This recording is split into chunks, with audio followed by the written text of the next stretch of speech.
이 세상을 살아가는 사람 누구나 두려움이라는 것이 있습니다. 아마 오늘 예배 자리에 나오신 여러분들도 두려움을 느끼지 못하는 사람은 없을 줄 믿습니다. 근데 사람이 두려움을 느끼는 가운데에 그 두려움을 가장 크게 느낄 때가 언제인 줄 아십니까? 바로 고통이나 불행이 얘기하지 못할 때 찾아오는 경우가 사람은 가장 두렵다고 합니다. 한밤중에 어디를 가다가 누가 갑자기 나타나거나, 제가 조대교회에서 엘리베이터에서 1층에 내리는 성도님들을 간혹 마주칠 때가 있는데 저를 보고 그렇게 깜짝 놀라시더라고요. 사람이 있을 줄 몰랐는데. 그래서 사람들은 같은 고난이라도 그 고난이 올 것을 예측만 할 수 있으면 두려움이나 아픔이 좀 덜한다고 합니다. 그래서 사람들은 고난이 오는 상황을 변화시키지는 못한다 할지라도 끊임없이 언제 고난이 오는지에 대해서 늘 관심을 가지고 있습니다. 그러나 만일 준비가 되어 있다면 어떻습니까? 우리가 아는 것처럼 내가 언젠가 주사를 맞아야 된다는 사실, 오늘 감기에 걸려서 병원에 가서 주사를 맞아야 된다는 사실을 알고 병원 가서 주사를 맞으면 조금 덜 아플 수도 있고 뭔가 좀 준비가 된다는 것입니다. 그러나 예기치 않는 고통이 우리에게 찾아올 때 우리는 굉장히 당황하게 되고 더 많은 고통을 느끼게 되고 더 큰 두려움을 느낄 수밖에 없습니다. 오늘 우리가 함께 읽은 본문의 말씀인 데살로니가전서 5장 1절에서 11절 말씀에도 얘기하지 못하는 상황, 예측하지 못하는 상황 가운데 주님의 임재에 대해서 오늘 말씀을 기록한 사도 바울은 데살로니가 성도들에게 말씀하고 있습니다. 특별히 오늘 우리가 함께 읽은 본문의 말씀인 사도 바울이 데살로니가 교회 성도들에게 예수님이 이 땅에 다시 오는 그 재림의 때가 도둑같이 예고 없이 임할 것이다 라고 말씀하고 있습니다. 거기서 끝나는 것이 아니라 도둑같이 예고 없이 임하는 그 재림의 날을 이 데살로니가 성도들에게 어떻게 준비해야 되는지에 대해서 오늘 본문을 통해서 사도 바울은 말하고 있다는 것입니다. 아무도 주님께서 재림할 그때에 대해서 정확히 알 수는 없습니다. 그러나 오늘 사도 바울은 오늘 말씀을 통해 우리에게 분명히 얘기하고 있습니다. 주님은 분명히 이 땅에 다시 오신다는 것을 말하고 있습니다. 오늘 1절의 말씀을 통해서 사도 바울은 그리스도께서 다시 오시는 그날에 대해서 가장 먼저 무엇이라고 말씀합니까? 때와 시기에 관해서는 너희들에게 쓸 것이 없다. 너희들에게 할 말이 없다. 너희들에게 말해줄 것이 없다라고 말하고 있습니다. 그리고 주님이 다시 오실 그날을 아무도 모르기 때문에 어떻습니까? 2절과 3절의 말씀을 통해서 그날이 도둑과 같이 이르게 될 것이며 평안하다 안전하다 할 그때에 임신한 여자에게 해산의 고통이 찾아옴과 같이 멸망이 그들에게 그렇게 갑자기 이를 것이다. 그 멸망을 너희들은 피하지 못할 것이다 라고 말씀하고 있습니다. 오늘날에는 만삭이 된 집사님들이나 성도님들을 보면 어떻습니까? 출산 예정일이라는 것을 얘기를 해주죠. 언제 되면 언제 아이가 태어날 것입니다 해서 마음의 준비를 하게 되지만 우리가 성경을 읽고 있는 이 당시에는 출산 예정일이라는 것이 없었습니다. 제가 아기를 낳아보지는 않았지만 우리 아내의 말을 들어보면 정말 죽을 것 같이 아프다고 합니다. 그런데 그 고통과 그 고난이 예고 없이 찾아온다라고 말씀하고 있습니다. 뿐만이 아니라 그 고통과 고난을 피하지 못하고 멸망이 그렇게 너희들에게 갑자기 임할 것이다 라고 이야기하고 있습니다. 이 말씀은 우리가 오늘 굳이 본문의 말씀을 보지 않아도 너무나 잘 알고 있는 말씀입니다. 우리 예수님께서도 그날과 그때는 아무도 모르나니 하늘의 천사들도 아들인 예수님 자신도 모르고 오직 하늘에 계신 아버지만 그날과 그때를 아신다라고 말씀하고 있습니다. 그런데 오늘 본문 4절의 말씀을 보면 지금 바울은 이때까지 자신이 했던 이야기와 전혀 상반되는 말을 하고 있습니다. 형제들아, 너희는 어둠에 있지 아니하니 그날이 도둑과 같이 너희에게 임하지 못한다라고 이야기하고 있습니다. 앞에서는 분명 그날과 그때는 아무도 알지 못하고 그러기 때문에 그날은 도둑이 오는 것과 같이 갑자기 여인이 해산의 고통을 느끼는 것 같이 갑자기 온다라고 지금 말하고 있으면서 그 다음 말씀인 4절을 통해서는 그날이 도둑과 같이 임한다라고 말하고 나서 형제들에게는 그날이 도둑과 같이 임하지를 못한다라고 말하고 있습니다. 앞의 말씀과 앞뒤가 전혀 맞지 않는 바울의 그런 말입니다. 오늘 사도 바울은 지금 왜 앞에서는 도적같이 임하는 그날을 우리는 알지 못하고 예고 없이 만날 수밖에 없다라고 얘기하고서는 뒤에 가서 형제들에게는 그날이 도둑과 같이 임하지 못한다라고 지금 말씀하고 있는 것일까요? 사도 바울은 왜 이런 말을 지금 하고 있는 것이겠습니까? 오늘 4절에서 5절의 말씀을 통해서 사도 바울은 그 이유에 대해서 분명하게 설명하고 있습니다. 어두움인 밤의 자녀들에게는 그날이 갑자기 오는 도둑과 같이 임하지만 빛의 자녀인 낮의 자녀들에게는 그날이 도둑과 같이 임하지 못한다라고 말씀하고 있습니다. 말씀을 정리하자면 낮의 자녀들에게는 도둑과 같이 그날이 임하지 못한다. 2절의 말씀처럼 너희들은 그날을 자세히 알고 있기 때문에 그날이 너희들에게는 도둑과 같이 임하지 못하고 너희들은 그날을 준비할 수 있다라고 말씀하고 있습니다.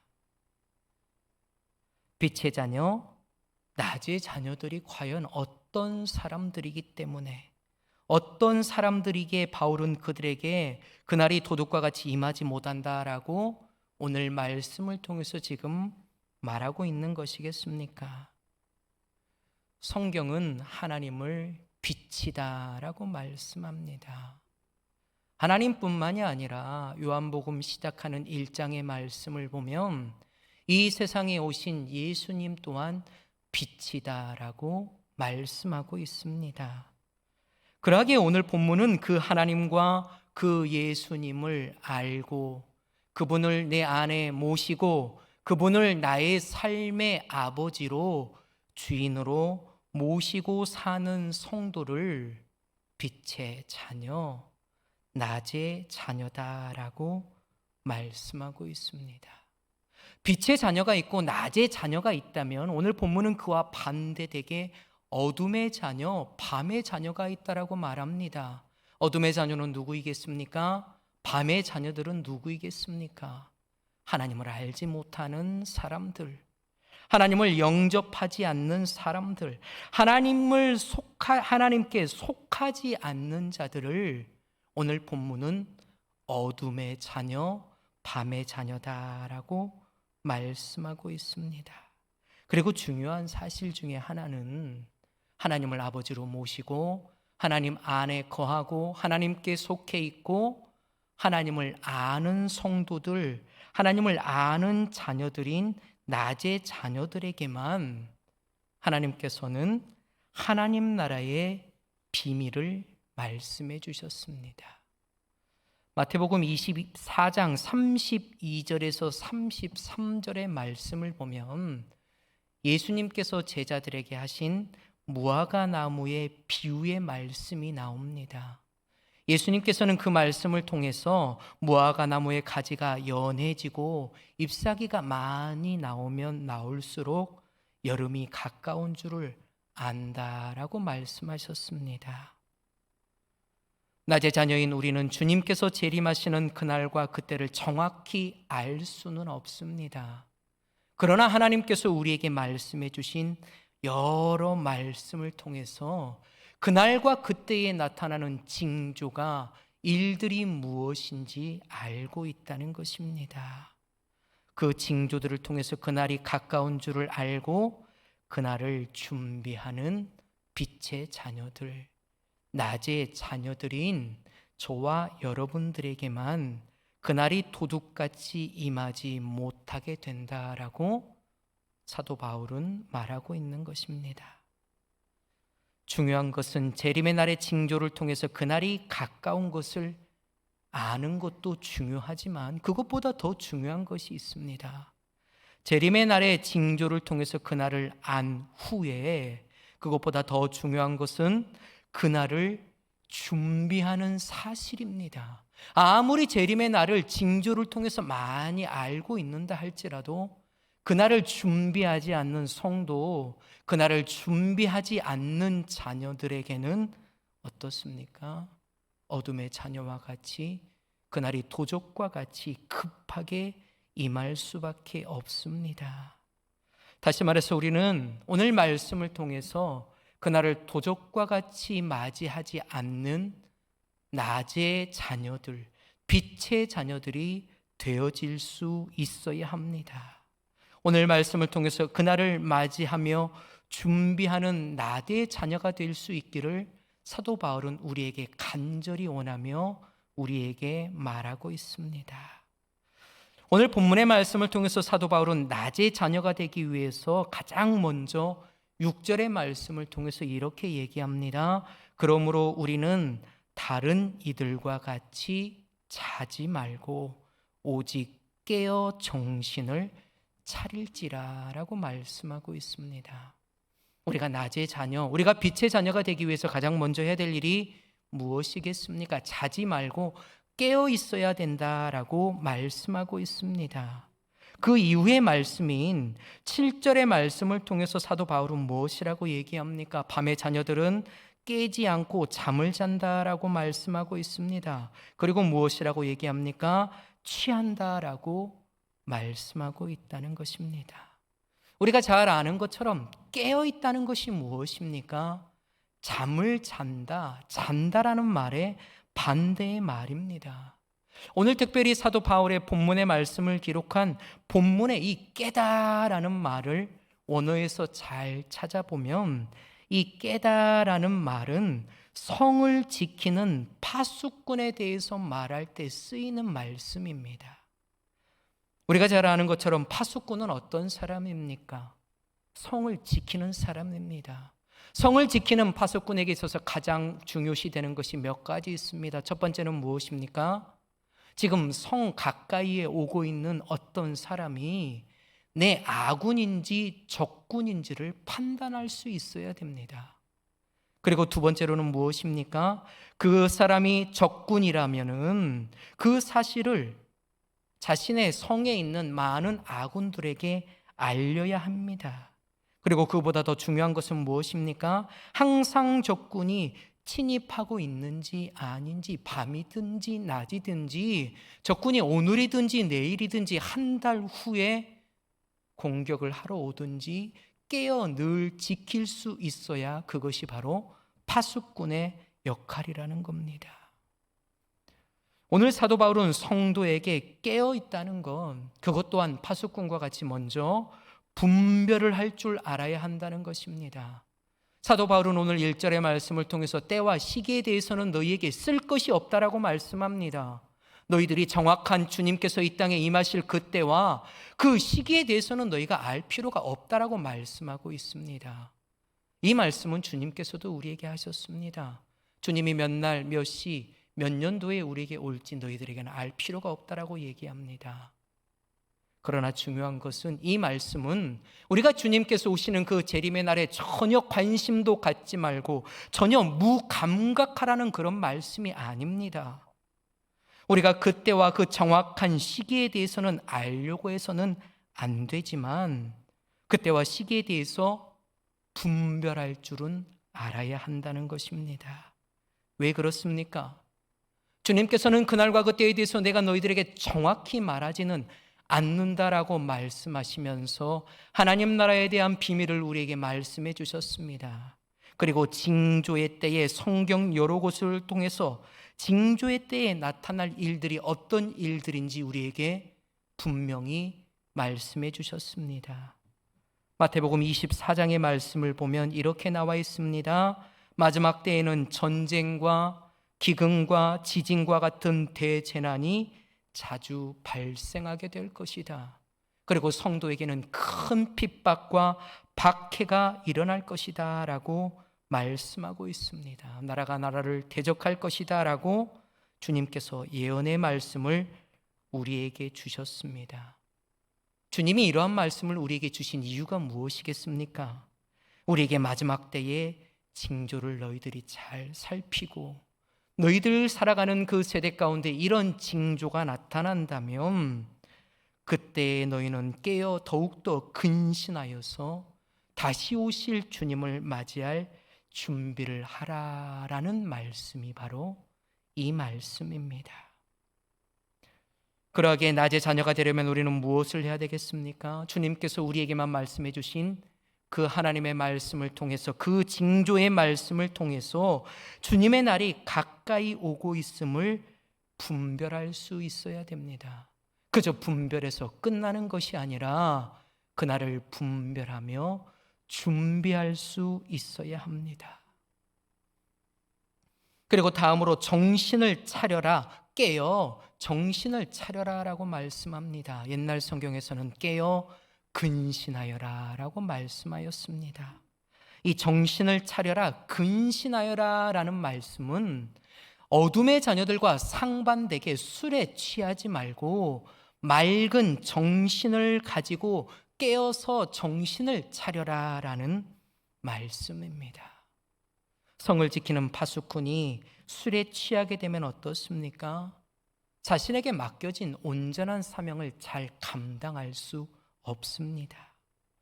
성도 또한 마찬가지입니다. 맑은 정신으로 현재 자신의 직분에 충실하면서 늘 깨어 있어야 됩니다. 주님을 기다린다는 핑계하에 내 직분은 다 팽개쳐 놓고 그저 주님만 기다려서는 안 된다는 것입니다. 맑은 정신이란 내가 해야 될 일이 무엇인지, 하나님이 내게 맡겨주신 직분이 무엇인지를 깨닫는 데에서부터 시작된다는 것입니다. 올 한 해 하나님이 우리에게 맡겨주신 직분들이 있습니다. 주님이 가까이 오면 올수록, 주님이 이 땅에 오신다는 징조가 우리 주위에 일어나면 일어날수록 우리는 내게 맡겨진 직분에 충성을 다하며 그 주님을 기다릴 수 있어야 한다는 것입니다. 다시 말해서 말씀을 통해서 마지막 때를 살아가는 우리 또한 주님이 재림이 지금 당장 우리에게 임하지 않을까 하는 그 마음으로, 내일 우리 예배당 가운데 하나님께서 재림의 주님께서 오신다 하는 그 마음을 가지고, 그 생각을 가지고 깨어 주님을 맞이하며 준비할 수 있어야 합니다. 자신의 현재의 직분을 맑은 정신으로 충실히 감당할 수 있어야 합니다. 그런 성도를 오늘 말씀을 통해 사도 바울은 낮의 자녀다, 빛의 자녀다라고 말씀하고 있습니다. 다음으로 사도 바울은 8절의 말씀을 통해서 믿음과 사랑의 호심경을 붙이라고 우리를 권면하고 있습니다. 오늘 말씀에 호심경 하면 좀 어렵게 나와 있지만 예전 성경책에는 흉배라고 나와 있습니다. 가슴을 막는 방패입니다. 특별히 이 호심경, 이 흉배는 적의 공격으로부터 자신의 심장을 막는 갑옷과 같은 장비를 이야기합니다. 그런데 이 말씀, 8절의 말씀을 통해서 무엇이라고 얘기합니까? 호심경을 가슴에 붙여라 라는 말 앞에 믿음과 사랑의 호심경을 붙여라 라고 말씀하고 있습니다. 다시 말해서 가슴을 지킨다는 말씀은 우리의 마음을 지키라라는 말씀입니다. 우리의 마음을 믿음과 사랑으로 지켜라라고 말씀하고 있습니다. 믿음이 무엇입니까? 세상 사람들이 쉽게 얘기하는 믿음이 무엇입니까? 무엇인가 신뢰하고 나의 것을 맡기는 것을 이야기합니다. 종종 살다 보면 우리는 어떻습니까? 이 세상 살아갈 때에 우리의 시선을 세상 가운데 빼앗길 때가 너무나 많이 있습니다. 주님을 기다리면서 주님을 바라보면서 사는 성도의 삶이 때로는 녹록하지 않을 때가 있습니다. 주님의 말씀대로, 주님의 뜻대로, 주님의 뜻을 붙잡고 살아가는 우리의 삶보다 때로는 하나님을 전혀 알지 못하고 살아가는 세상의 많은 사람들이 우리보다 훨씬 더 많은 물질의 축복, 건강의 축복을 받으며 살아가는 모습들을 바라볼 때가 많이 있다는 것입니다. 잠시 머물다 갈 세상의 것을 의지하며 살고 싶을 때도 많이 있습니다. 내가 주님을 놓아버리면, 내가 하나님 놓으면 참 편하게 살 텐데 하는 마음을 먹을 때가 있다는 것입니다. 그러나 중요한 것은 무엇입니까? 맡기는 것입니다. 우리의 모든 것을 주님께 맡기는 것입니다. 주님의 손을 의지하고 붙잡고 살아가는 자가 무엇입니까? 믿음의 호심경을 가슴에 붙이고 살아가는 성도입니다. 사랑이 무엇입니까? 내어주는 것을 사랑이다라고 말합니다. 우리가 잘 아는 것처럼 사랑하게 되면 어떻습니까? 내 것을 다 내어줍니다. 물질만 내어주는 것이 아니라 나의 마음도 내어주고 나의 시간도 내어주고 나의 정성을 다 내어주게 됩니다. 오늘 말씀은 마지막 때에 내 모든 것을 내어주라는 것입니다. 누구처럼? 하나님처럼, 예수님처럼 내어주라는 것입니다. 우리를 위해서 자신의 생명을 십자가에 내어주신 예수님처럼 자신의 하나뿐인 독생자 아들을 하찮은 우리 인간을 위해서 내어주신 하나님처럼 내어주는 삶을 살아가는 성도가 바로 사도 바울이 오늘 말씀을 통해서 얘기하고 있는 사랑의 믿음의 호심경을 붙이고 사는 성도입니다. 다음으로 사도 바울은 뭐라고 얘기합니까? 구원의 소망의 투구를 쓰라라고 권면하고 있습니다. 잘 아는 것처럼 호심경이 가장 중요한 심장을 방어하는 장비라면 투구는 무엇입니까? 신체에서 심장과 더불어 가장 중요한 것인 머리를 보호하는 장비입니다. 우리가 이 세상 살아가다 보면 어떻습니까? 하나님의 뜻을 참 이해하기 힘들 때가 있습니다. 주님은 내가 너와 세상 끝날까지 함께 하시겠다고 말씀하시면서 주님을 붙잡고 살아가는 너희의 삶 가운데 내가 축복해 주시겠다고 약속해 주셨습니다. 그런데 막상 마지막 때에 이 세상을 살아가는 우리의 삶을 뒤돌아보면 때로는 그 하나님의 뜻을 전혀 헤아리지 못할 만한 때가 있습니다. 저 또한 마찬가지입니다. 주님 왜 이러십니까? 하나님의 뜻이 어디 있기에 저에게 이렇게 힘든 고통과 어려움을 주십니까? 라고 주님의 뜻을 찾을 때가 분명히 있다는 것입니다. 때로는 나를 향한 하나님의 뜻이 어디에 있기에 하나님 이렇게 나를 힘들게 합니까? 하고 답답해할 때가 있습니다. 그러나 중요한 것은 오늘 말씀을 통해서 구원의 소망의 투구를 쓰라라고 말씀합니다. 우리를 구원하시겠다고 약속해 주신 그 주님께 끝까지 소망을 두는 삶을 말씀하고 있습니다. 우리가 지금은 우리를 향한 하나님의 그 뜻과 계획을 이해할 수 없지만 주님께서 말씀하신 그 재림의 때가 올 때에 지금 알 수 없었던 많은 질문들이 답답한 우리의 마음과 생각들이 분명해질 수 있다는 것입니다. 주님을 향한 구원의 소망을 끝까지 붙잡고 살아가는 성도만이 맛볼 수 있는 삶의 명쾌한 정답입니다. 사도 바울은 우리가 그러한 삶을 살아갈 때에 낮의 자녀, 빛의 자녀가 되어줄 수 있다라고 우리에게 말씀하고 있습니다. 사도 바울은 우리에게 믿음과 사랑이라는 갑옷을 입고 하나님의 구원하시는 분이라는 소망의 투구를 쓰고 이웃을 사랑하면서 마지막 때를 기다려라, 준비하라 라고 말씀하십니다. 스스로 자신의 마음과 생각을 지키는 싸움을 해야 된다라고 권면하고 있습니다. 사랑하는 성도 여러분, 주님은 오늘 말씀을 통해서 재림의 그날이 도둑같이, 즉 사람들이 예측하지 못한 때에 갑자기 임할 것이다 라고 우리에게 말씀하셨습니다. 그러나 우리에게 위로가 되는 말씀, 그러나 우리에게 소망이 되는 말씀이 무엇입니까? 그날이 도둑과 같이 예측하지 못할 때에 갑자기 임하는 것은 누구에게 임하는 것입니까? 어두운 밤에만 임하듯이 죄의 어두움에 사로잡힌 밤의 자녀들에게만 주님의 그날은 갑자기 도둑같이 임하게 됩니다. 오늘 말씀을 통해서 우리는 낮의 자녀가 되어야 됩니다. 빛의 자녀가 되어야 합니다. 그래야 우리에게 주님이 오실 그 재림의 날은 오늘 말씀에 나와 있는 도둑과 같이 임하는 날이 될 수 없습니다. 해산하는 여인이 갑자기 당하는 고통과 같이 멸망이 우리에게는 이르지 않습니다. 항상 영적으로 깨어서 주님이 오실 그날을 준비할 수 있어야 됩니다.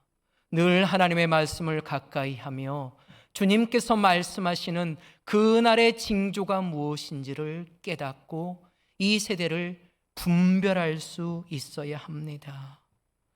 주님이 말씀하신 그 재림의 징조를 통해서 때와 시기를 분별하여서 주님의 그 말씀을 붙잡고 주님의 그 날을 준비하는 삶을 살아갈 때에 우리는 어떻습니까? 그 주님이 언제 오시더라도 우리는 그 주님을 기쁘게 맞이할 수 있습니다. 그런 성도가 우리는 되어질 수 있어야 합니다. 우리가 낮의 자녀로 다시 오실 그 주님을 준비하고 기다리며 기쁨으로 그 주님을 맞이할 때에 우리는 주님과 더불어 영원한 혼인잔치에 들어가는 신부가 될 수 있습니다. 주님과 함께 그 혼인잔치에 참석하여서 주님과 더불어 함께 먹고 마시는 축복을 누리게 됩니다. 오늘 말씀을 통해서 주님이 오시는 그날을 준비하는 빛의 자녀, 낮의 자녀가 되시기 바랍니다.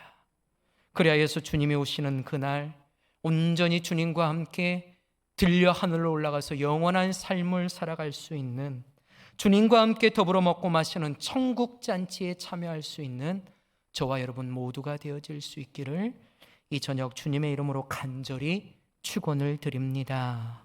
기도합니다. 사랑의 하나님,